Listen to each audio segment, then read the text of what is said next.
and this very odd couple kind of team up together to kind of find this lady who was abducted in that potential crime. This is not a movie that sort of promises to, like, I don't know, revolutionize the world. This isn't like that, for example, that Lynn Ramsey movie with what's it called, starring Joaquin Phoenix, that sort of was like an art house. Remember that one? I'm forgetting the name.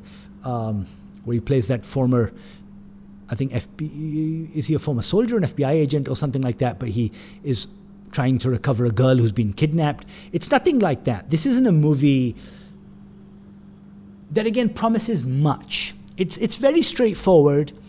It is very, you kind of can sense its trajectory, where it's going, what it's going to do along the way, how it potentially can end up.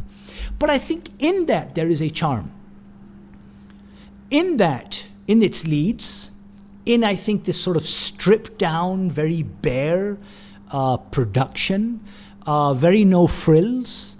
There's nothing that stands out in terms of any of these things, and that's a good thing.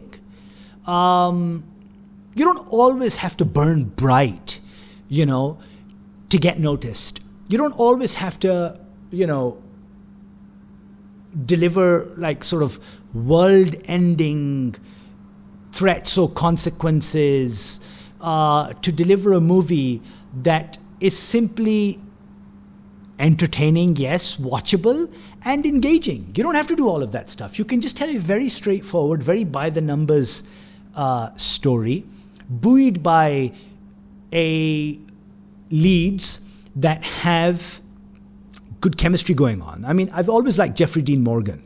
It's a shame that he's been kind of consigned to television, or then if he is doing movies, then I wouldn't say B movies, but at least, sort of definitely not big productions, which is a shame because he is a good actor.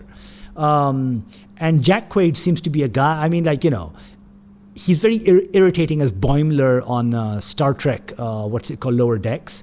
But, these guys make it work. There's some good, quips in the movie. There's stuff like that. And you know what?